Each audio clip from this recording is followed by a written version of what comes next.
시간이 걸릴 뿐이에요. 현성이가 새 신발을 신고 왔다. 생긴 건 축구화 같아도 풋살화라고 했다. 내가 잘 못 알아들으니까 또박또박 풋살화, 풋살화예요. 축구화 아니고 라고 강조했다. 풋살화는 축구화랑 바닥이 다르고 그냥 운동화보다 발등 부분이 납작해서 공 차기가 좋다고 했다.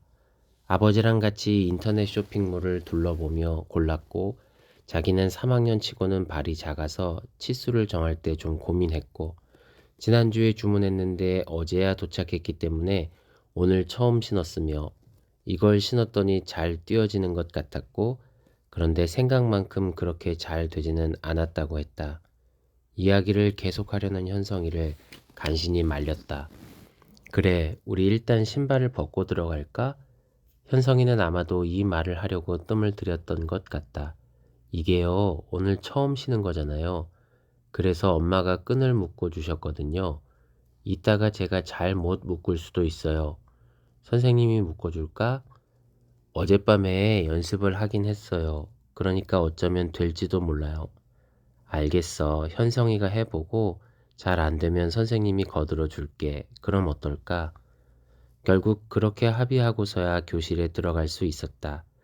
나는 독서교실 덕분에 어린이에 대해 새롭게 알게 되는 것이 많다. 그중 하나는 어린이는 신발을 신는데 시간이 많이 걸린다는 것이다. 몰랐다기보다는 새삼스러운 발견이었다. 생각해보면 신발 신는 일 자체가 복잡한 움직임이기도 하다. 왼쪽, 오른쪽 신발을 정리하고 발을 꿰고 뒤축이 구겨지지 않게 하면서 뒤꿈치를 밀어 넣어야 한다. 어른도 때로는 허리를 굽히고 손을 써서 정리를 해야 된다. 게다가 어린이들은 신발이 자주 바뀐다. 자라기 때문이다. 스스로 의식하지는 못하겠지만 신발을 신을 때마다 발 크기가 다른 셈이다. 언젠가 이 이야기를 친구들에게 했더니 한 친구가 자기는 어렸을 때 신발의 왼쪽 오른쪽을 구분하는 게 너무 어려웠다며 울분을 토했다. 아니, 왜 둘을 비슷하게 만드는 거야? 애초에 양쪽을 확실히 다르게 디자인하면 되잖아. 색깔만이라도 구분하든가. 미묘하게 다르니까 신발 신을 때마다 시험당하는 것 같더라고. 어른들은 어떻게 한 번에 양쪽을 딱 찾는지 신기했어. 그래서 우리 엄마는 신발바닥에 오, 왼 이렇게 써줬는데 그건 왠지 마음에 안 들더라고. 나는 신발끈 풀어지는 게 그렇게 싫었어. 찍찍이 신발보다 끈 있는 신발이 훨씬 예쁜데 아니 어렸을 땐 왜 그렇게 끈이 잘 풀어졌을까? 애초에 잘못 묶어서 그랬겠지. 리본 묶는 것도 처음엔 잘 안 되고. 그랬던 어린이들이 이렇게 다 컸다며 장하다고 함께 소리내어 웃었다. 마침 그날 현성이와 읽은 책은 시간이 흐르면 이었다. 윤곽이 뚜렷한 그림과 간결한 글로 시간이 흐르면 일어나는 일들을 담아낸 그림책이다. 시간이 흐르면 아이는 자라고 연필은 짧아져.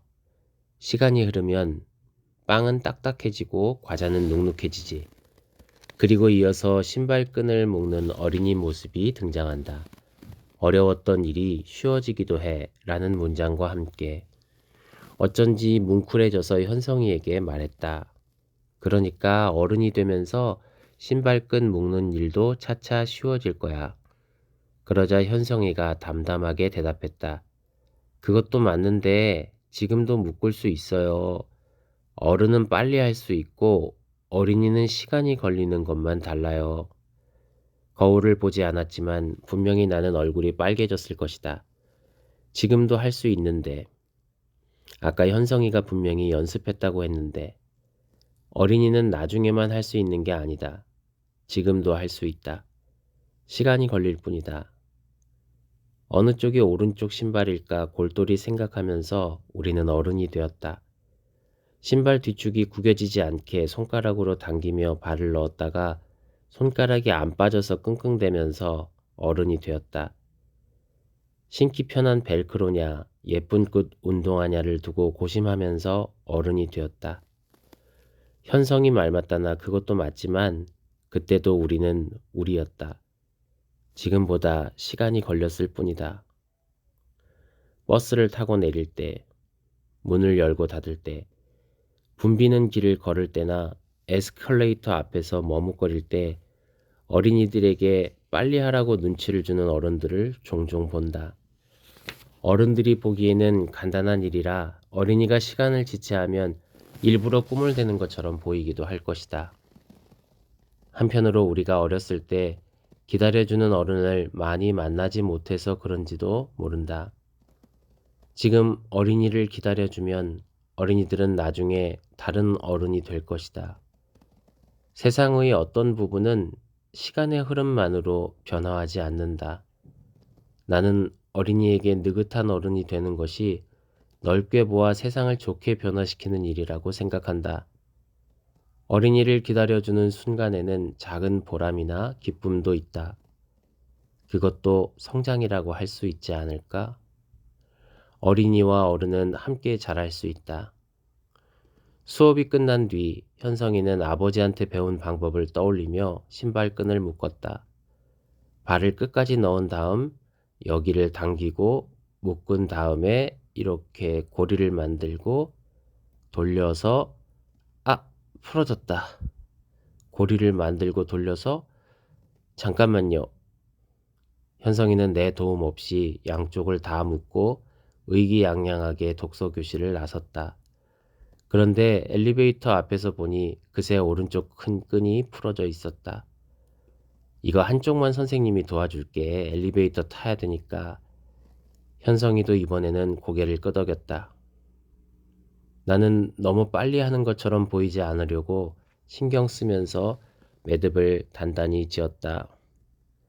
이날 현성이가 어머니를 보자마자 한 말은 이랬다. 엄마, 이거 왼쪽은 내가 묶은 거야. 독서교실에서 어린이를 만나면서 얻는 좋은 점이 많다. 그중 하나는 왼쪽 신발끈을 혼자 묶은 현성이의 얼굴을 보는 것이다. 착한 어린이. 차 마시는 시간에 하윤이가 말했다. 제가 어제 친구랑 놀이터에서 놀다가요. 친구네 엄마가 심부름을 시키셨거든요. 5,000원을 주고 동네 슈퍼마켓에 가서 뭐 사오라고 해서요. 가는데 갑자기 친구가 근데 이 돈은 처음에 누가 만들었을까 하는 거예요. 그래서 저하고 같이 계속 생각을 해봤어요. 그런데 아무리 생각해도 모르겠는 거예요. 그때 제가 갑자기 딱 생각이 나서 친구한테 말했어요. 내가 내일 독서교실 가거든. 우리 선생님은 책을 많이 읽어서 아마 알 거야. 그리고 만약에 몰라도 선생님이 책 보고 공부해서 가르쳐 줄 거야. 이렇게요. 그래, 그동안 내가 노력한 게 있었지. 어린이들에게 보여주고 싶은 게 있었다. 바로 어른도 책을 읽는다는 것. 어른도 모르는 게 있으면 공부한다는 것. 그게 통했구나. 얼마나 확신이 있었으면 친구한테 장담까지 했을까. 그래, 어른도 책을 읽는다. 책 읽는 사람은 멋있다. 그게 나다. 나도 모르는 사이 비논리적 자화자찬 회로가 돌아갔고 논리적 결과로 코가 조금 올라갔다. 그래? 그렇다면 선생님이 설명을 해주지. 9살이 이해하도록 최선을 다해. 또한 내가 지적으로 보이도록 최선을 다해. 인류의 수렵 채집 시절과 농경 시절에 대해 보고했다. 그리고 잉여 생산물과 물문 교환을 설명할 차례였다. 그렇게 농사를 짓다 보니까 드디어 필요한 것보다 많이 생산하게 된 거야. 우리 마을에서 다 먹고도 남을 만큼 많이. 자, 그러면 어떻게 하면 좋을까? 하윤이는 조금도 망설이지 않고 대답했다. 나눠줘요. 그 밖에 다른 답이 있을 리 없다고 확신하는 얼굴이었다. 이런 하윤이에게 경제 논리를 설명하려니 나는 갑자기 속이 시커먼 어른이 된 것 같았다. 좀 전까지는 되게 멋있는 어른이었는데 어린이는 왜 이렇게 착할까? 그런데 나는 하윤이에게 착하다는 말 대신 그것도 좋은 생각이네 하고 답했다. 어린이에게 착하다는 말을 쓰기가 늘 조심스럽기 때문이다. 어린이에게 착하다는 말을 잘 쓰지 않는다. 착한 마음을 가지고 살기에 세상이 거칠기 때문이기도 하고 그렇기 때문에 착하다는 말이 약하다는 말처럼 들릴 때가 많아서이기도 하다. 더 큰 이유는 어린이들이 착한 어린이가 되어야 한다 생각할 것이 두려워서다. 착하다는 게 대체 뭘까? 사전에는 언행이나 마음씨가 곱고 바르며 상냥하다고 설명되어 있지만 실제로도 그런 뜻으로 쓰이는지는 잘 모르겠다. 그보다는 어른들의 말과 뜻을 거스르지 않는 어린이에게 착하다고 할 때가 더 많은 것 같다. 그러니 어린이에게 착하다고 하는 건 너무 위계적인 표현이 아닌가. 나와 달리 어린이들은 착하다는 말을 스스럼 없이 쓴다. 주로 친구를 설명할 때 그런다. 그럴 때 나는 꼭 그 친구의 어떤 점을 보면 착하다는 것을 알 수 있어? 하고 물어본다. 대답은 대체로 이렇다. 누가 뭘 빌려달라고 하면 잘 빌려줘요. 다른 애들이랑 안 싸워요. 하기 싫은 일도 잘해요. 이따금 얌전해요 라고 대파는 어린이도 있다. 재미있는 것은 스스로를 착하다고 하는 어린이든 드물다는 것이다. 자기 자신 역시 친구한테 준비물을 잘 빌려주고 친구와 사이좋게 지내고 종종 솔선수범하면서도 그렇다. 겸손해서일까? 그보다는 착하다는 말의 힘이 너무 강력해서 차마 손을 대지 못하는 것 같다. 그리고 이 말은 남에게 들어야 의미 있다는 것을 어린이도 알기 때문이다. 착한 어린이라는 말에는 남의 평가가 들어가게 마련이다. 이때 남은 주로 어른들이다. 부모님, 선생님, 산타 할아버지 같은. 착하다는 게 나쁘다는 게 아니다. 착한 어린이가 되어야 한다는 생각 때문에 어른의 요구를 거절하지 못하는 어린이를 주의 깊게 살펴야 한다는 것이다. 잘 알려진 것처럼 어린이를 상대로 한 범죄는 어린이에게 도움을 청하는 것으로 시작될 때가 많다. 잃어버린 강아지를 찾는 걸 도와달라거나 짐 옮기는 걸 도와달라는 식으로 어린이의 착한 마음을 이용해 어린이를 유인하는 범죄 이야기를 들으면 머리에 불이 붙는 것 같다. 슬프고 두려운 일이지만 가정에서도 비슷한 일이 일어난다. 부모를 실망시키지 않으려고 착한 어린이가 되려고 애쓰다 멍드는 어린이가 어딘가에 늘 있다. 그렇다고 어린이에게 착한 마음을 버리라고 할 수도 없는 노릇이다. 하윤이를 똑바로 보면서 그럴 때 나눠주면 안 되는 거야 할 수는 없다. 친구를 돕는 어린이에게 너 진짜로 이거 원해서 하는 거야? 진짜로? 진짜로 진심이야? 하고 캐물을 수도 없다. 어떻게 해야 할지 몰라서 나는 어린이의 착한 마음이 걱정스러웠다. 예지와 수업하기 전까지는. 예지와 사람백과사전을 읽고 이야기를 나누는 중이었다. 미리 내준 숙제는 이 책의 그림을 모두 읽어오는 것이었다. 사람백과사전은 사람이 태어나서 죽기까지 몸의 변화와 그것의 영향 또는 영향 없음을 알려주는 지식 그림책이다. 장애가 있는 어린이가 보조기구를 이용하여 운동 경기를 즐기는 그림처럼 다양한 체형과 신체 상태를 그림으로 보여주는 점이 좋다. 그래서 예지에게 모든 그림을 꼼꼼하게 손으로 짚어가며 읽어오라고 했는데 예지가 숙제를 잘해왔다. 이 책에 있는 사람들이요. 되게 다양하더라고요. 모습이요. 그래 맞았어. 작가가 왜 그런 그림을 그렸을지 생각해보자. 그러니까 이런 그림을 그려서 결국 하고 싶은 이야기가 무엇이었을까? 그런 걸 주제라고 하는 거야. 주제를 찾아보자. 서로 몸이 달라도 무시하지 말자? 그것도 좋은 말이야. 그런데 보통은 무엇을 하지 말자보다 무엇을 하자고 하는 게 남을 설득할 때 더 좋은 말이야. 예지가 관심 있는 환경운동으로 생각을 해보면 종이컵을 쓰지 말자보다 개인 컵을 가지고 다니자. 이게 효과적인 것처럼. 그러면서 칠판에 서로 몸이 달라도 무엇 하자 라고 썼다. 내심 존중하자 라는 말이 나오기를 기대하면서 예지의 답을 기다렸는데 선뜻 답을 하지 못했다. 예지야, 그럴 때 무시의 반대말을 떠올려 보면 좋아. 아, 알았다. 유일한 답이라는 듯 예지는 이렇게 썼다. 서로 몸이 달라도 같이 놀자. 그 순간 나는 예지에게 150번째로 반했기 때문에 정신이 혼미해졌지만 존중이라는 단어를 가리키겠다는 일념으로 다시 기회를 줬다. 예지는 이번에는 이렇게 썼다. 서로 몸이 달라도 반겨주자.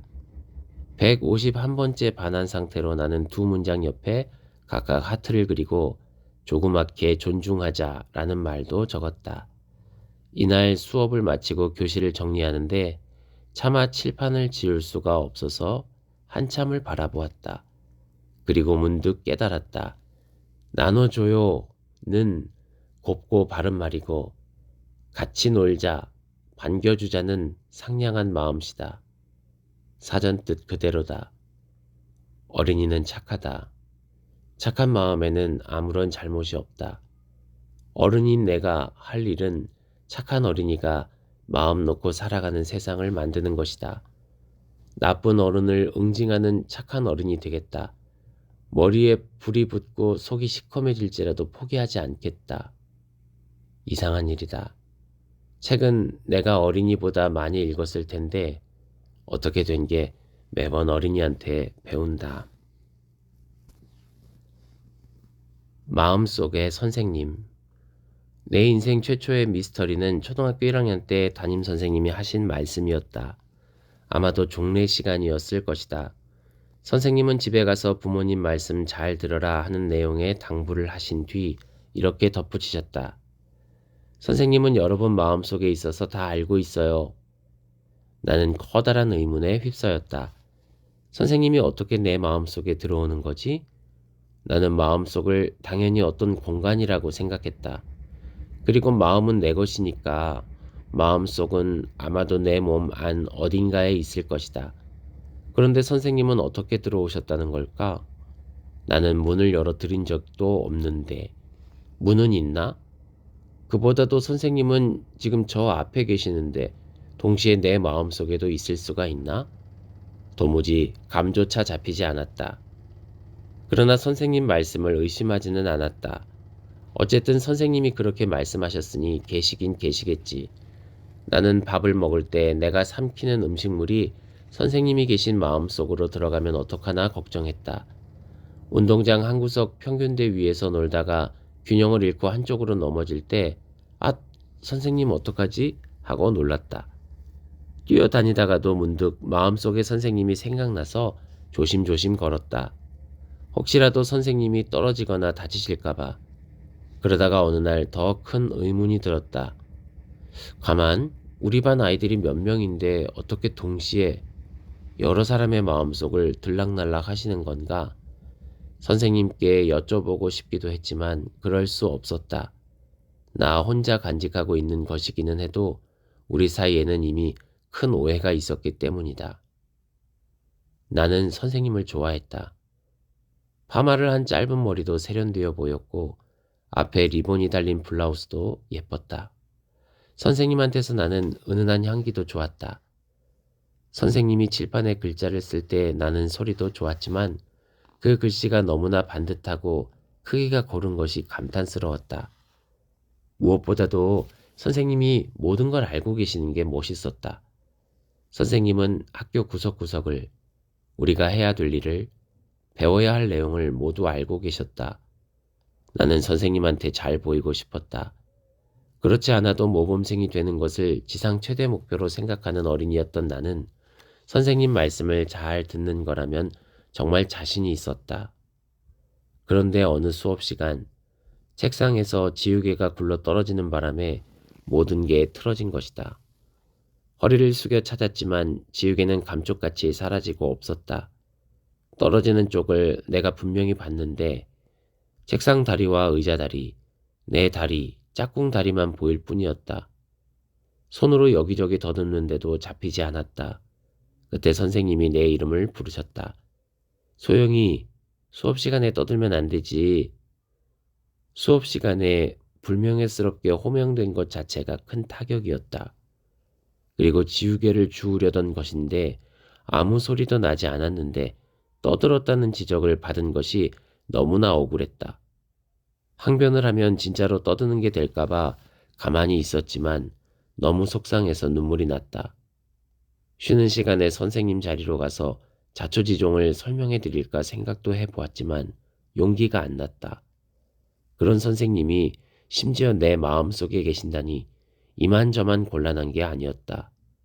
그저 조심조심 걷고 조심조심 먹으면서 언젠가 선생님과 오해가 풀리기만을 바랐다. 그 선생님과 이후의 관계가 어땠는지는 잊었지만 아직도 마음속에 있다는 표현을 들으면 그때 생각이 난다. 나는 초등학교 3학년 때 전학을 했다. 새 학교에서도 역시 착한 어린이가 되기 위해 부단히 애썼고 공부도 열심히 했다. 담임 선생님은 아마도 내 노력을 인정하신 것 같았다. 가을 운동회 때 반에서 한두 명을 뽑아 강강술래 공연을 준비했는데 우리 반에서는 내가 뽑힌 것이다. 연습을 하기 위해 수업 시간에 복도로 나갈 때는 자랑스럽고 기뻤지만 그 기분은 오래가지 않았다. 일단 공연이 생각보다 어려웠다. 선생님의 신호에 맞추어서 아이들의 맞잡은 손 아래를 통과해 원에서 빠져나가는 시기였던 것으로 기억한다.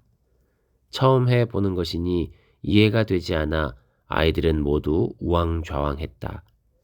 게다가 나는 누구와 누구의 사이로 나가라는 것인지 너무 헷갈렸다. 거기 있는 아이들 중 얼굴을 아는 아이가 아무도 없었던 것이다. 우리 반 아이들 얼굴도 겨우 익혔을 뿐이니까. 아이들이 헤매는 것이 답답했는지 내내 짜증 섞인 목소리로 야단치며 지도하던 옆반 선생님이 갑자기 이리로 오라고 하며 내 어깨를 잡아 끌었다. 나는 복도에 거의 내동댕이 쳐졌다. 그때 복도의 차디찬 느낌과 눈물로 어롱어롱해진 시야에 들어온 아이들의 무릎깨가 아직도 기억에 선명하다. 당시 선생님들은 종종 감정적인 언사로 아이들에게 상처를 주셨다. 물론 서운하고 억울한 순간이 오히려 특별한 기억으로 남아있을 만큼 더 많은 선생님이 대부분의 시간을 다정하고 자상하게 채워주셨다는 것을 안다. 그래도 나에게 초등학교 선생님은 여전히 조금 어렵고 때로는 무서운 어른으로 기억되어 있었다. 진로를 교사로 정하는 친구들을 보면 어린이를 사랑하는 마음이 대단하구나 하면서도 한편으로는 그들 자신이 흠잡을 데 없는 사람들, 완벽하거나 완벽을 추구하는 사람들, 엄격한 사람들이라고 생각하곤 했다. 그래서 처음으로 초등학교 선생님들 모임에 초대되어 강연을 할 때 나는 무척 긴장이 되었다. 일단은 이미 아는 것이 그렇게나 많은 선생님들이 정말로 내 책까지 읽으셨을까 하는 의문이 들었다. 다 아는 얘기를 혹은 틀린 얘기를 미심쩍은 얘기를 썼다고 비판하지는 않으실까? 자료도 꼼꼼하게 챙기고 옷차림도 특별히 단정하게 해서 선생님들을 배웠다. 도착하면 교무실로 오라는 문자 메시지를 받고도 마치 뭘 잘못해서 불려가는 기분이 들어서 나 자신이 우스울 지경이었다. 그런데 선생님들은 누구보다 진지하게 내 이야기에 귀를 기울이는 분들이었다. 사실대로 말하면 너무 귀여우셨다. 나는 강연 때 주의를 집중시키거나 환기하기 위해 질문을 던지기는 하지만 들으시는 분들이 부담을 갖지 않도록 일부러 재빨리 내가 답을 말하곤 한다. 그런데 선생님들한테는 그게 안 통했다. 아무리 간단한 질문에도 답을 하려고 애쓰시고 내가 먼저 답을 하면 엄청나게 안타까운 표정을 지으셨다.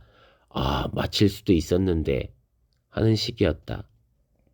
사소한 농담에도 와하하하 소리내어 웃으셨다. 야심차게 준비한 자료를 보여드리면 와 하고 감탄하셨다. 강연이 끝나고 책에 사인을 받으실 때도 어느 부분이 어땠는지 한마디라도 더 자신의 이야기를 해 주시려고 했다. 그 뒤에 만난 선생님들도 하나같이 그런 모습이었다. 그렇다. 꼭 어린이들 같다. 강연이나 공부 모임, 그 밖의 자리에서 선생님들을 뵐 기회가 종종 있다.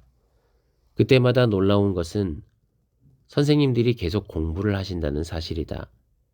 교과 수업에 대해서, 어린이 책에 대해서, 교수법에 대해서, 세상에 대해서. 그런 점에서는 내가 생각한 완벽을 추구하는 사람들이라는 선입견이 어쩌면 맞는지도 모른다. 더 중요한 건 이분들이 배운다는 것이 무엇인지 아실 거라는 점이다. 어린이를 가르치는데 이보다 중요한 조건이 있을까? 선생님들이 내 이야기를 들어주시는 것은 내가 특별한 사례를 발표하거나 엄청난 이론을 제시해서가 아니다. 무엇이든 어린이들에게 도움이 되는 게 있다면 하나도 놓치지 않겠다는 마음과 의지 덕분이다. 선생님은 어린이들이 가장 일상적으로 만나는 전문가이고 때로는 유일하게 만나는 지식인이다. 어떤 어린이에게는 자기가 아는 가장 친절한 사람이기도 할 것이다. 그렇지만 선생님들은 밀려드는 크고 작은 업무 때문에 어떤 부분에는 소홀할 수 있다. 어린이와 밀착한 생활을 하는 만큼 사적으로 감수할 일이 많으니 때로는 냉정한 모습을 보일 수도 있다. 아니면 그저 개인적인 한계로 어린이나 보호자를 실망시킬 때도 있을 것이다. 그럴 때 우리는 선생님들의 실수에 너무 엄혹한 것은 아닐까? 한 명의 노동자이기도 한 교사에게 스승의 모습만 요구하는 것 아닐까? 특히나 특수학교 선생님들에 대해서는 그 길에 들어선 것 자체를 헌신에 대한 약속으로 여기고 그분들의 희생을 당연하게 여기는 것은 아닐까? 나는 마음이 넓은 사람이 아니어서 선생님들이 나를 오해했거나 아프게 한 순간들을 기억하고 있다. 그런데 참 이상하게도 그런 선생님들의 얼굴은 그저 뿌옇게만 남아있다. 반대로 또렷이 기억나는 것도 있다. 소영이는 인사할 때 웃는 얼굴이어서 소영이 인사를 받으면 기분이 좋아져 라고 하신 선생님의 웃는 얼굴. 무슨 일이 있어도 아침밥은 꼭 먹고 다녀야 한다고 근엄한 얼굴로 말씀하시던 선생님의 다정한 눈동자. 우리 모둠에서 제일 냄새가 많이 나던 아이 옆에서 아무렇지도 않은 얼굴로 도시락을 드시던 선생님의 모습. 전학생인 나를 숨이 막히도록 꽉 끌어안으며 나는 새로운 아이가 너무 좋아 라고 환영해 주신 선생님의 목소리만은 어제의 것처럼 생생하게 기억한다. 어른 김소영이라면 그러지 못했을 텐데 어린이 김소영은 선생님의 사소한 실수들을 쉽게 용서한 것 같다. 아마 내가 잘하느라 바빠서 서운한 순간들은 되도록 흘려보낸 모양이다. 대신에 선생님들에게 배운 것, 좋은 느낌, 행복한 감정은 모두 남아서 나 자신의 일부가 되었다. 첫 직장에 처음으로 출근하던 아침. 나는 웃는 얼굴로 인사하면 환영받으리라고 믿고 등을 쭉 폈다.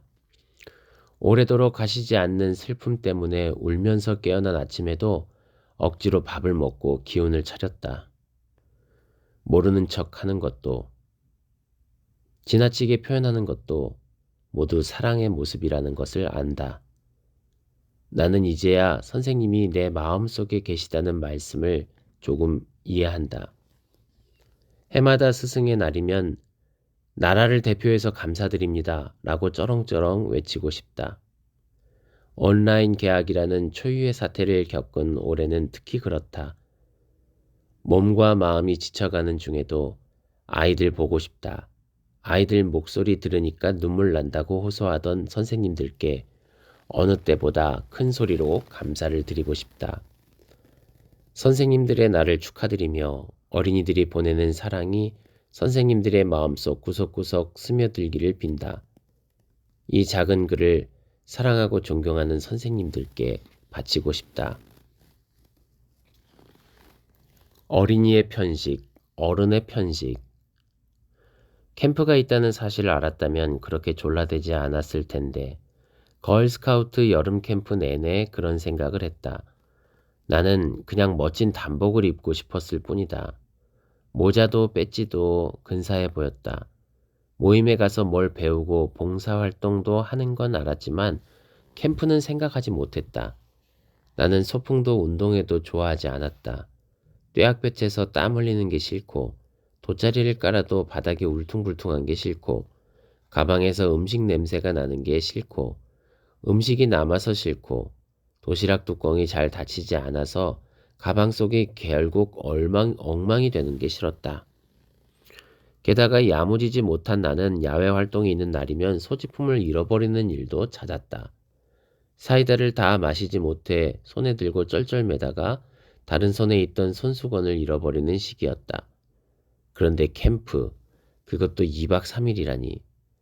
초등학교 4학년, 처음으로 집을 떠나 혼자 생활하는 일의 어려움 점에 순위를 매기자면 부모님 보고 싶다는 오해 안에 들지도 못했다.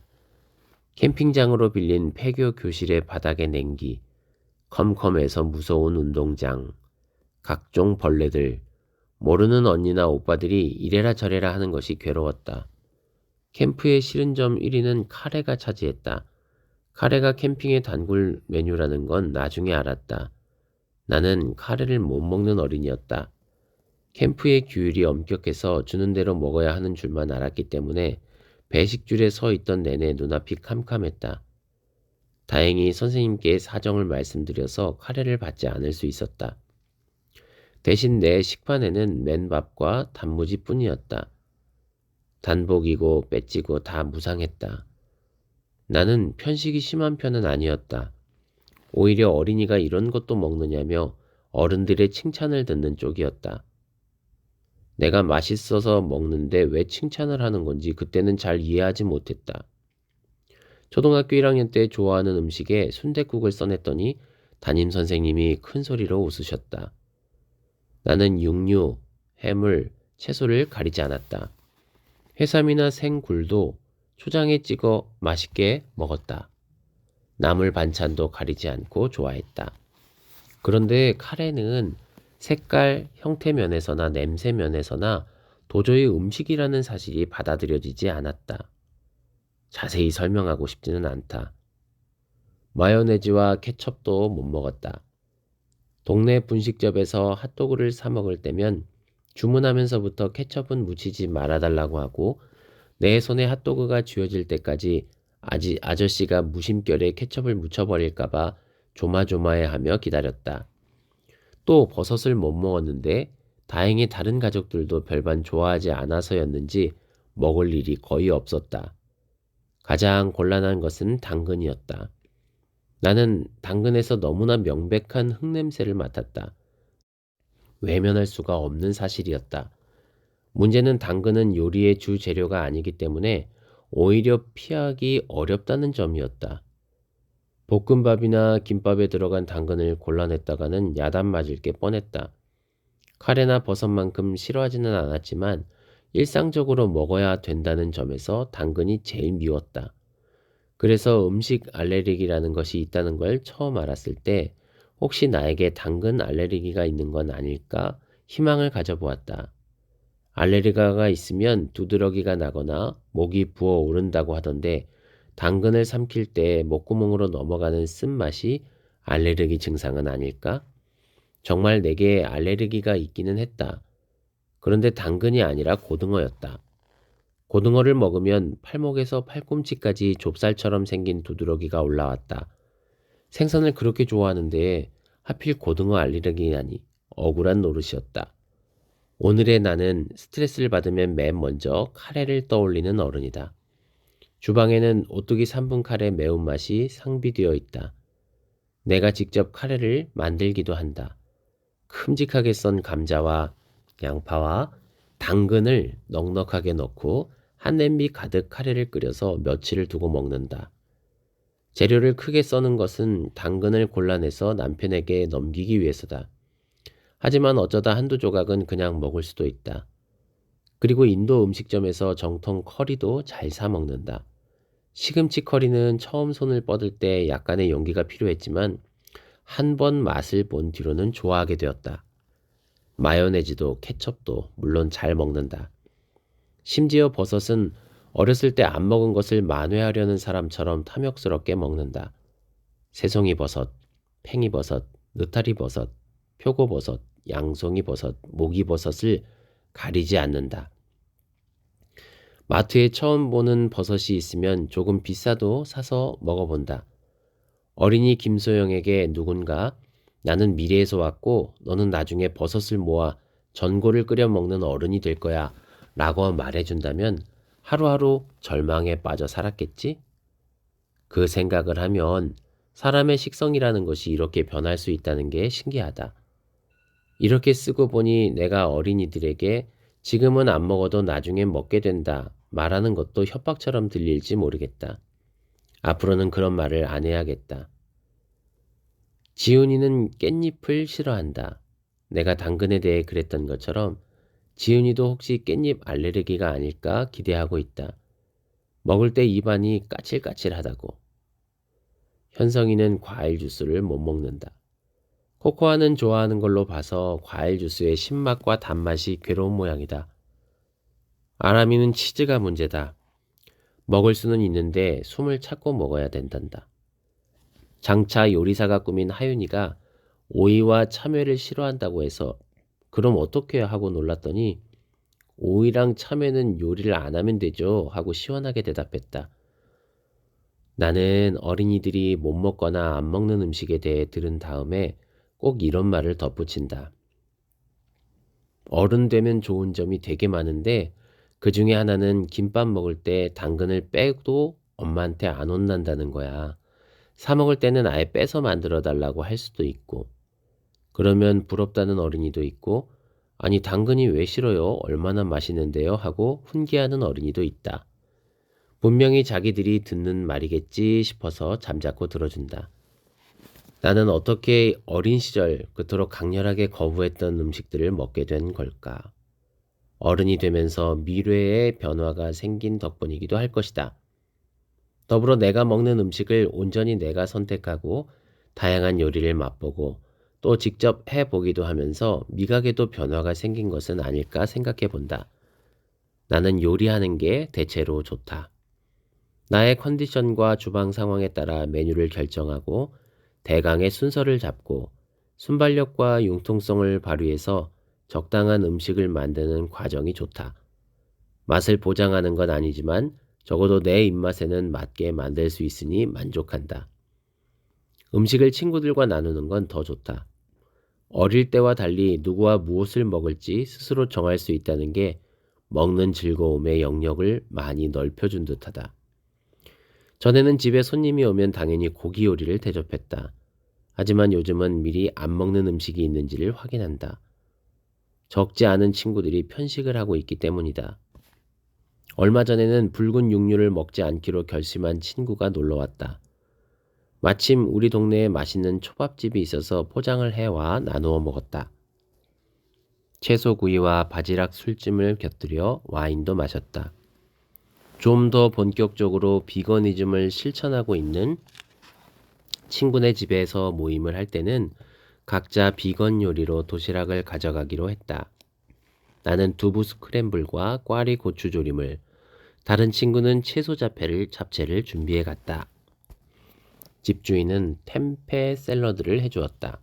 템페는 고소하고 조금 쿰쿰한 냄새가 나는 과자 같은 음식이었다. 친구는 그게 인도네시아의 콩 발효식품이라고 설명했다. 비건 음식을 찾아 먹으면서 새로운 맛을 발견하는 게 큰 기쁨이라고 친구는 덧붙였다.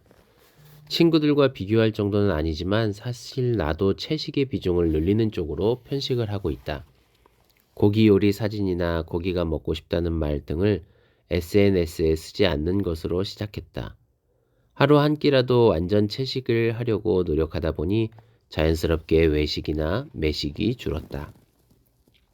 육식보다 채식은 재료 관리며 요리에 손이 많이 간다. 대신에 제철 채소를 챙겨 먹는 즐거움이 크다. 캠핑이라면 여전히 질색이고 손이 야무지지 못한 것도 어릴 때와 같지만 그 정도는 할 수 있다. 이래봬도 내가 걸스카우트 출신이다. 값싸고 싱싱하고 맛있는 채소가 많이 나오는 여름을 앞두고 새삼스레 결심한다. 올 여름에는 어느 때보다 더 많은 채소를 편식할 것이다. 당근만 빼고. 한 명은 작아도 한 명. 어느 휴일 저녁 세준이 어머님이 연락을 주셨다. 세준이와 사촌 동생들을 데리고 딸기 농장 체험을 다녀오는 길이라며 아이들이 직접 딴 딸기를 나눠드리고 싶어 하는데 잠깐 들러도 되겠느냐는 말씀이었다. 세준이 사촌들은 나와 같은 아파트 단지에 살아서 오며 가며 본 적이 있었다. 어린이들의 깜짝 방문도 신선한 딸기도 당연히 환영이었다. 밤에 초인종이 울렸을 때 나와 남편이 함께 나가 문을 열었다. 9살, 7살, 4살 어린이 셋이 쪼르르 서서 연습이라도 한 듯 큰 소리로 안녕하세요 라고 인사했다. 마주 인사를 하고 딸기를 받고 감사를 전하고 딸기를 따는 요령에 대한 새 전문가의 짧은 강의를 듣는 동안 내 머릿속에 떠오른 생각은 어린이는 정말 작구나 하는 것이었다. 평소와 다른 환경에서 만나 그랬는지 딸기 상자가 커서 그랬는지 셋을 함께 본 건 처음이라 그랬는지 모르겠다. 안녕하세요. 감사합니다. 안녕히 가세요. 하고 공손히 접대하던 남편도 어린이 손님들이 탄 엘리베이터 문이 닫히자 감탄한 듯이 말했다. 정말 작네. 어린이와 만나는 일을 하면서도 나는 어린이가 작다는 사실에 새삼 놀라곤 한다. 예를 들면 독서교실에 새로 들인 화분이나 장식품을 보려고 어린이들이 까치발을 할 때 그렇다. 나름대로 신경을 써서 배치하는데도 제일 작은 어린이 기준에는 못 미칠 때가 있는 것이다. 책상 맨 윗줄에는 청소년 책을 꽂아 두었는데 그 줄에 무슨 책이 있는지 굳이 살펴보아야겠다는 9살 어린이가 의자를 놓고 올라갈 때도 저게 정말 안 보이는구나 싶다. 수업을 시작하기 전 먼저 온 어린이가 나중에 오는 어린이를 놀라게 하려고 몸을 숨길 때도 마찬가지다. 교실이 조그마해서 내가 보기엔 숨을 곳도 없는데 어린이들은 감쪽같이 잘도 숨어서 일단 내가 먼저 놀란다. 덕분에 숨바꼭질은 몸집이 작아야 할 수 있는 놀이라는 것을 알게 됐다. 여행지 관광 안내소 직원에게 엄마 아빠가 지도며 상품 할인 쿠폰 등을 받고 이런저런 안내를 받는 동안에 데스크 위에서 일어나는 일을 알고 싶어서 길을 쓰는 어린이를 본 적이 있다. 불편한 자세로 딱 붙어 서서는 그게 뭐야? 어디로 가래? 나도 볼래? 라며 계속해서 질문과 의견을 쏟아냈다. 그전 같았으면 어린이들은 밖에 나오면 말을 더 안 듣는다더니 정말 보채는구나 하고 생각했을지 모른다. 그런데 그때는 독서교실에서 어린이를 만나기 시작한 뒤여서인지 저 어린이가 얼마나 불편할까 하는 생각이 들었다. 여행을 와서 들뜨고 이것저것 궁금한 것은 나나 어린이나 마찬가지일 것이다. 중요한 정보가 오가는 대화에 참여하기는커녕 뭐가 어떻게 되어가는지 제대로 볼 수조차 없으니 얼마나 답답하겠는가. 어린이는 어른보다 작다. 그래서 어른들 눈에 잘 띄지 않는다. 큰 어른과 작은 어린이가 나란히 있다면 어른이 먼저 보일 것이다. 그런데 어린이가 어른의 반만 하다고 해서 어른의 반만큼 존재하는 것은 아니다. 어린이가 아무리 작아도 한 명은 한 명이다. 하지만 어떤 어른들은 그 사실을 깜빡하는 것 같다.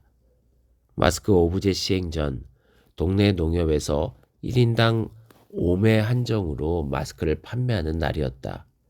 나도 아침에 나가 줄을 섰는데 면 마스크는 가지고 있었지만 방역 마스크는 한 장도 없던 참이라 혹시 못 구하면 어떻게 하나 걱정이 들었다. 줄을 선 사람들도 비슷한 마음인지 공기가 침울했다. 목을 빼고 자기 앞에 몇 명이 서 있는지 세어보기도 했다. 그런데 내 쪽 뒤에서 소리내어 사람 수를 세던 할아버지가 대뜸 앞쪽을 향해 외쳤다. 거기 다 마스크 살 거예요? 그 애들도 살 수 있나? 의문문이지만 호통에 가까운 말이었다. 거기로 지목된 여성분은 자녀로 보이는 어린이 둘과 함께였다. 4~5살 되어 보이는 어린이는 서 있고 그보다 어린 아이는 여성분에게 안겨 있었다. 여성분은 잠시 당황한 얼굴로 할아버지를 보더니 곧 침착하게 대답했다. 그럼요, 얘네도 한 명씩인데요. 그날 집에 돌아와 애들도 마스크 살 거냐라던 할아버지의 말을 곰곰이 생각해 봤다. 설마 애들보다 어른이 우선이란 뜻은 아니었겠지. 그냥 되도록 자신에게 유리하게 계산하고 싶은 마음이 앞섰을 것이다. 아니면 판매되는 마스크가 성인용이라고 생각해서 어린이가 동원되는 것이 정당치 않다고 여긴 걸까? 하지만 그것은 할아버지가 상관할 일이 아니다. 어린이용이 준비되어 있을 수도 있고 설령 없다고 해도 그 상황을 부당하게 여길 사람은 일껏 줄을 섰는데도 자기 몫의 마스크를 구하지 못한 어린이지 할아버지가 아니다. 나는 평소에 사람 수를 셀 때 어린이를 한 명으로 세는데 익숙하지 않아서 그런 거라는 결론을 내렸다. 그분에게는 어린이 둘이 어른에게 딸려 있는 것으로 보인 것 같다. 만일 어린이들 덩치가 할아버지만 했다면 뒤에서 헷갈리지 않았겠지. 할아버지도 한 명, 어린이도 한 명이라는 사실이. 어린이가 횡단보도를 건널 때 손을 드는 것은 운전자의 눈에 잘 띄기 위해서다. 몸집이 작아서 눈에 띄지 않을까봐 조금이라도 더 커 보이려는 것이다. 대중교통의 좌석에 앉을 때 기어이 올라가야 하는 어린이도 있다. 어른이 한 걸음 걸을 때 어린이는 두 걸음을 걸어야 한다. 어린이는 비 오는 날 투명 우산을 써서 시야를 확보한다. 어린이가 작은 몸으로 이 세상을 살아간다는 건 이렇게 현실적인 문제다. 독서교실에 강아지 달력을 들여놓으면서 제일 작은 어린이에게도 잘 보이는지 확인하려고 쪼그리고 앉아 본 적이 있다. 이른바 눈높이를 맞춰보려던 것이다. 그러면 어린이의 시야를 경험해 볼 수 있으리라 기대했는데 주변 환경이 영 어색하게 느껴졌다. 키가 작다고 해도 사물이 그런 식으로 보이지 않았을 것 같다. 왜 그럴까? 나와 어린이는 키만 다른 게 아니라 공간에 대한 인식 자체가 다르기 때문이다. 그림책 작가 안노 미스마사는 스스로 생각하는 아이에서 그것을 원근감의 차이로 설명한다. 멀리 떨어진 사물의 크기는 비교하기가 어려운 법인데 어린이는 어른보다 두 눈 사이가 좁기 때문에 비교하기 어려운 지점이 어른보다 가까이 있다는 것이다. 정확한 판단을 내릴 수 있는 범위가 어린이 쪽이 더 좁다는 뜻이다. 어린이가 돌발 행동을 하는 것처럼 보이는 것은 단지 통제 불능이어서가 아니라 감각이 다른 탓도 있을 것이다. 어른이 되어서 어린 시절 살던 곳에 가보면 동네가 좁아 보이는 것 역시 공간 감각의 차이 때문이라고 한다. 그러니 내가 아무리 테이블 아래로 기어 들어가다시피 해서 눈높이를 낮추어도 어린이와 똑같은 방식으로 볼 수는 없다. 공간의 구조나 사물의 위치를 알고 있는지 여부도 각자가 보는 방식에 영향을 끼칠 것이다. 만일 어린이가 보는 방식으로 보고 싶다면 내가 작아지는 것보다 주변의 모든 것이 커진다고 상상하는 쪽이 낫다. 길을 걷다가 고개를 옆으로 돌리면 누군가의 허벅지나 허리가 있다. 버스 타이어 지름이 내 키만 하다.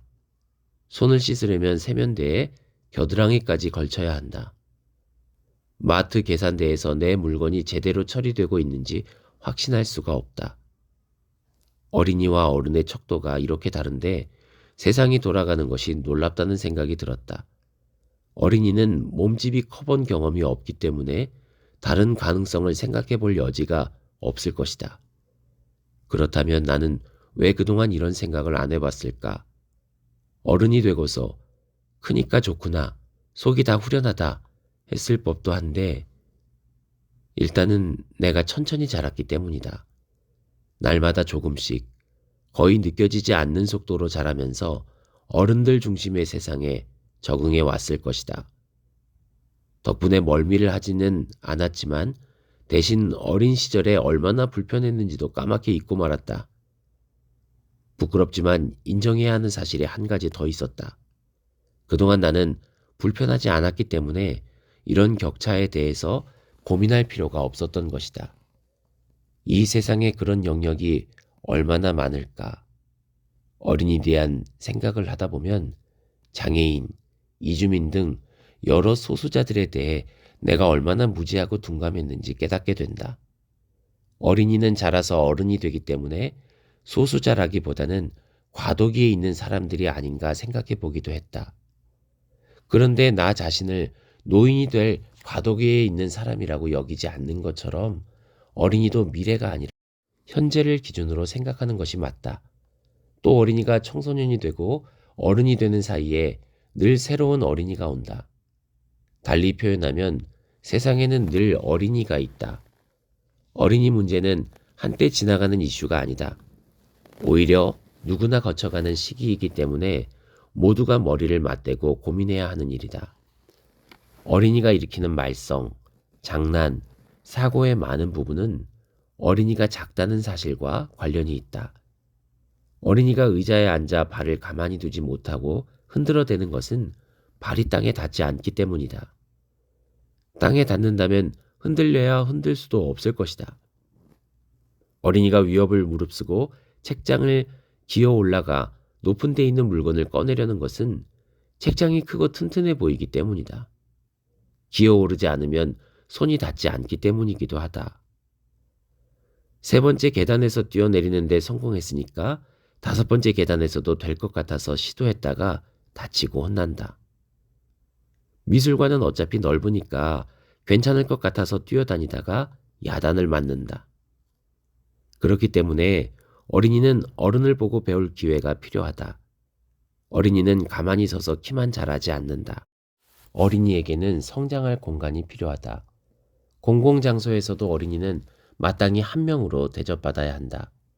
어린이라는 이유로 배제할 것이 아니라 어린이도 누릴 수 있는 공간을 만드는 쪽으로 어른들이 지혜를 모으는 게 옳다. 어린이는 그런 공간에서 배우며 자랄 것이다. 안전하게 자랄 공간도 필요하다. 스쿨존은 최소한의 공간이다. 어린이가 어른과 다른 시야를 가졌다는 이유로 자동차로부터 위협당하지 않을 공간. 어린이가 어른이 되려면 무엇보다도 살아남아야 하기 때문이다. 딸기 상자를 머리 위로 번쩍 들어 전해주었던 세준이는 지금 나보다 키가 큰 청소년이 되었다. 이제 세준이 눈에는 뻔한데 내 시야에는 들어오지 않는 것들이 있을지 모른다. 세준이는 알고 나는 모르는 것도 점점 많아질 것이다. 그 차이가 아주 커졌을 때도 세준이 세대와 나의 세대가 어깨를 나란히 하고 살아갈 수 있을까? 그 답은 오늘의 어른이 어떤 세상을 가꾸어 가느냐에 달려있다. 내가 바라는 어린이날. 나는 어린이날이 5월 5일인 점이 좋다. 일단 5월 5일 어린이날이라고 할 때 흐르는 듯 부드러운 발음부터 듣기 좋다. 같은 숫자가 두 번 나오니 숫자로 적든 한글로 적든 쓰인 모양도 예쁘다. 날짜 외우기도 쉽다. 초여름의 상쾌한 날씨도 어린이날에 알맞다. 그런 점을 생각할 때마다 어쩌면 방정환 선생님은 날도 이렇게 잘 고르셨을까 하며 혼자 싱글벙글했다. 그래서 1923년의 첫 어린이날은 5월 1일이었고 이후 5월 첫 일요일로 지정되었다가 해방 후에 5월 5일로 정해졌다는 것을 알고는 조금 머쓱했다. 내가 또 상상의 날개를 너무 화려하게 펼쳤네. 그런데 365일 중에 왜 굳이 5월 1일을 어린이날로 정했을까? 그날이 노동절이기 때문이라고 한다. 애초에 어린이를 명명하고 어린이날을 만든 어린이 운동가들은 노동자가 해방되듯이 어린이도 해방되어야 한다고 생각했다. 첫 어린이날 행사 때 배포된 소년운동의 기초조건 맨 앞에 쓰인 항목은 이렇다.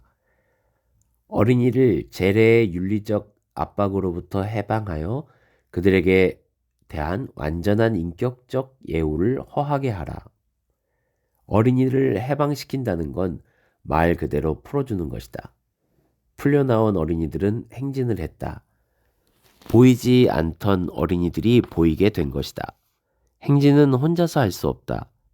나는 그런 점에서 어린이날은 어린이라는 세대를 발견하고 보호하고 일으켜 세우는 날이라고 생각한다. 오늘날 어린이들에게 어린이날은 선물을 받는 날, 외식을 하는 날 정도로 받아들여지는 것 같다. 지역마다 자치단체 행사도 하지만 축하 공연이나 장기자랑, 무슨 시상식 등으로 내용은 고만고만하다. 행사라면 쇼핑몰이나 놀이공원의 이벤트 쪽이 더 어린이들의 흥미를 끈다. 어린이들로서는 학교도 학원도 안 가고 그날 하루는 실컷 놀 수 있으니 좋겠지만 나는 어딘가 허전한 마음이 든다. 이런 어린이날이라면 생일이나 크리스마스와 별로 다를 것이 없다. 개인적으로 즐겁게 들떠서 보내는 하루가 어린이날의 진짜 의미는 아닌 것 같다. 무엇보다 이렇게 각자 보내다 보면 어린이들이 정말로 해방이 되었는지 알기 어렵다. 그늘에 있는 어린이, 축하받지 못하는 어린이를 발견하기 어렵다.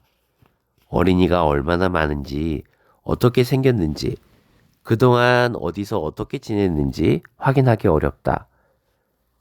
어린이들에게는 서운한 말일지도 모르지만 나는 어린이날이 어린이의 소원을 들어주는 날에 그치면 안 된다고 생각한다. 그보다는 어린이가 해방된 존재가 맞는지 점검하는 날이 되어야 한다고 생각한다. 해방된 사람들답게 자유로운지, 안전한지, 평등한지, 권리를 알고 있으며 보장받고 있는지, 어린이와 어른이 함께 점검하고 잘못된 것을 고쳐나가는 날이 되어야 한다고 생각한다. 그러려면 어린이날은 지금보다 훨씬 거창한 하루가 되어야 한다. 이런 어린이날은 어떨까? 어린이날에는 누구나 새싹 모양의 배지를 달았으면 좋겠다.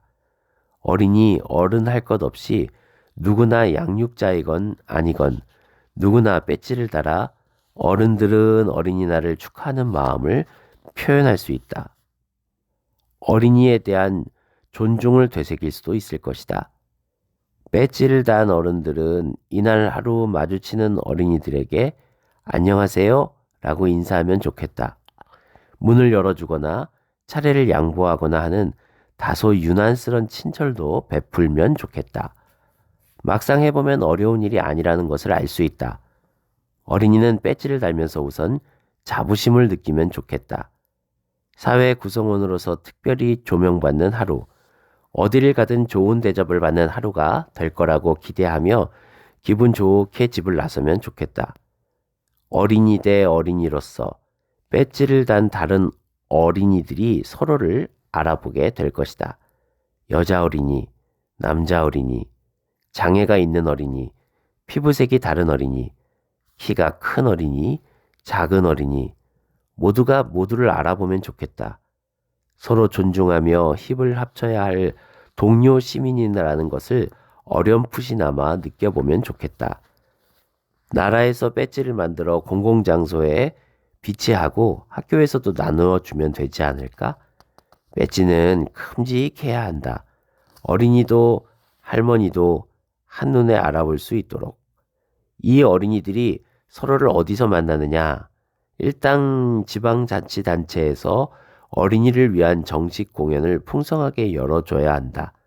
어른들이 선거할 때처럼 지역을 구분하고 공연장을 선정하면 될 것이다.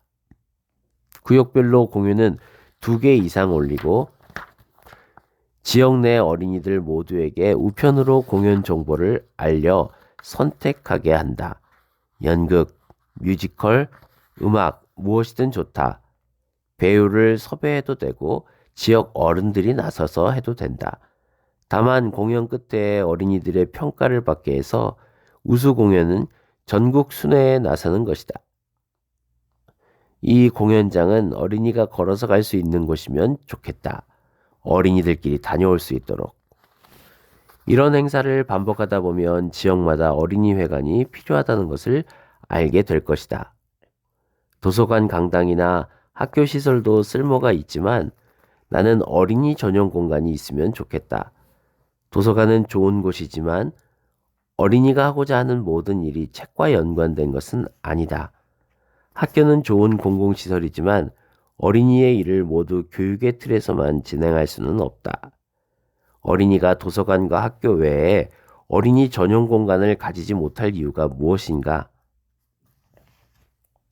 부득이 학교 강당에서 공연한다면 어린이가 다니는 학교가 아니라 다른 학교에 가서 보도록 기획하자. 학교라는 공간을 객관적으로 보는 한편 모르는 어린이들을 간접적으로나마 만날 기회가 될 것이다. 어른들은 지역의 모든 어린이들이 공연을 볼 수 있게 도와야 한다. 보호자가 관심이 없거나 정보를 모르더라도 어린이에게 기회가 주어지도록 공무원과 통반장이 나서야 한다. 지역 어린이들을 챙기는 것은 선생님만의 몫이 아니다. 지역사회 전체가 어린이를 찾아 나서고 어린이를 알아보고 어린이를 챙기면 좋겠다. 어린이날 하루는 모든 TV 채널에서 하루 종일 어린이 시청자를 위한 프로그램을 방영하면 좋겠다. 만화 영화만 내보내라는 것이 아니다. 기존 프로그램도 어린이 시청자를 고려해서 그날 방송분을 만들면 된다. 드라마라면 어린이가 볼만한 내용으로 그 회를 꾸리고 쇼 프로그램도 어린이를 초대하거나 어린이와 관련된 내용으로 만들면 된다. 물론 뉴스도 어린이 시청자가 보는 것을 염두에 두고 편집한다. 되도록 쉬운 말로 보도하고 어려운 시사 용어를 써야 하는 상황이면 양해를 구하도록 한다. 어른들의 부끄러운 행태를 고발하는 뉴스를 전할 때도 마찬가지다.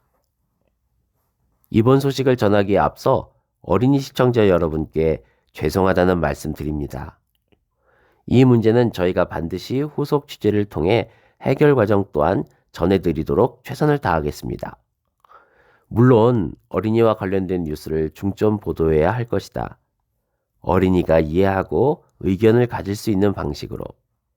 중앙방역대책본부의 코로나19 관련 어린이 특집 브리핑이 좋은 예가 될 것이다. 출연한 전문가들이 어린이를 대하는 정중한 태도도 모범적이었지만 나는 인형 탈 없이도 어린이를 위한 방송을 만들 수 있다는 점을 보여준 점이 제일 좋았다. 해여체가 아니라 합쇼체로 말하는 점은 말할 것도 없다. 어린이에게 설명하는 것을 들으니 어른들도 잘 이해가 되었다거나 질문을 한 어린이들의 생각에 새삼 놀랐다는 많은 사람들의 반응이 이 브리핑에 대한 의견과 소감이었다. 한동안 나의 트위터 타임라인은 이 사람 저 사람의 어린이 이야기로 채워졌다. 어린이를 사회 구성원으로 대접하는 방송이 시청자로 하여금 어린이를 그런 존재로 인식하게 한다. 어린이 뉴스나 어린이 시사 프로그램이 생기면 좋겠지만 당장에 실현하기 어렵다면 어린이날 하루만이라도 어린이에게 시청자로서 받아 마땅한 대우를 해주면 좋겠다. TV와 관련해서 특별히 바라는 것은 최신 어린이 영화를 틀어달라는 것이다. 어른들과 함께 좋은 곳, 멋진 곳에서 하루를 보낼 수 없는 어린이들을 위해 이런저런 사정으로 최신 영화를 보지 못한 어린이들을 위해 어린이날 하루만큼은 꼭 최신 영화를 틀어주면 좋겠다. 어른들은 명정 특선이라고 연휴 내내 며칠이고 새 영화를 볼 수 있는데 어린이날 단 하루 그렇게 못할 게 뭔가? 어린이날이라고 어린이가 주인공으로 나오는 오래된 영화들을 쥐야장천 틀어대는 것을 보면 기가 막히다. 나태한 기획이기도 하고 어른들이 어린이날을 빙자해 동심 운운하는 괘씸한 행태다. 나는 이 생각만 하면 너무 화가 난다. 해마다 3월 15일부터 3월 31일을 국가적으로 어린이 안전시설 특별점검 기간으로 삼아 놀이터 등을 완전히 샅샅이 빠짐없이 점검하면 좋겠다. 지금은 지방자치단체별로 들쑥날쑥 검사를 하는 듯한데 연례 행사로 반드시 실시하도록 국가가 관리하는 것이다. 문제가 있으면 4월 내에 수리를 마치고 필요하다면 새 단장도 해서 어린이날에 이용하는 데 불편이 없도록 해야 한다. 장애 어린이도 함께 놀 수 있는 시설을 만들어 가자. 어린이날을 기해 전국 놀이터 상황을 국가에서 파악하고 부족한 놀이터를 만들고 물 마실 곳과 화장실 등도 확보해서 정리하면 좋겠다. 어린이날, 국민이 그것을 검사하자. 온 나라 국민이 힘을 합쳐 점검할 게 또 있다. 어린이 권리 교육이다. 나는 어린이날에 맞추어 어린이가 있는 가정은 물론이고 그렇지 않은 가정에도 해마다 유엔 아동권리 협약이 배포되었으면 좋겠다. 어린이가 있는 집에서는 어린이와 함께 소리내어 읽고 다른 어른들도 꼭 되새겨 읽어보면 좋겠다. 예를 들면 이런 문장들이다. 아동은 자신에게 영향을 미치는 일에 대해 자유롭게 의견을 말할 권리가 있습니다. 어른들은 아동의 의견을 잘 듣고 중요하게 받아들여야 합니다. 12조. 이런 글을 쓰는 김에 꼭 하고 싶은 말이 있다. 어린이날과 관련해 여러 가지 상상을 해볼 때 내가 반드시 이루고 싶은 소원이 하나 있는데 그것은 어린이 여러분, 가족과 함께 즐거운 하루 보내세요. 라는 말을 금지하는 것이다. 모든 어린이가 가족과 함께 어린이날을 보낼 수 있는 게 아니다. 모든 어린이가 가족과 함께 보낸다고 해서 행복한 것도 아니다. 그리고 모든 어린이가 자기가 원한다고 해서 가족과 함께 즐거운 하루를 보낼 수 있는 것도 아니다. 좋은 뜻으로 하는 축복의 말이겠지만 어떤 어린이에게는 큰 상처를 줄 수도 있는 말이다. 어른들은 그런 말을 너무 아무렇지도 않게 한다. 어린이 여러분, 어린이날을 축하합니다. 어린이 여러분, 불편한 일은 여기로 연락 주시기 바랍니다. 국민 여러분, 오늘 하루 어린이에게 친절하게 대해 주시기 바랍니다. 어른들은 주변의 어린이를 살피고 돌보기 바랍니다. 우리 모두 어린이를 보호합시다.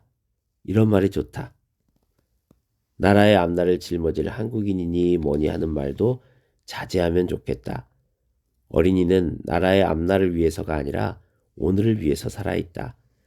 나라의 앞날은 둘째치고 나라의 오늘부터 어른들이 잘 짊어집시다. 어린이날, 가정 바깥에서도 축하해주자. 모든 어린이에게 특별한 날이 되도록 해주자. 이날만은 어린이가 보호자 대신 다른 어린이의 손을 잡게 해주자. 어쩌면 어린이날보다 어린이들의 날이라고 하는 게 맞을지 모르겠다. 어린이날보다 발음은 덜 부드럽지만 그쪽이 훨씬 좋다. 5월은 푸르고 어린이는 자란다. 나무처럼 자란다. 숲을 이루게 해주자.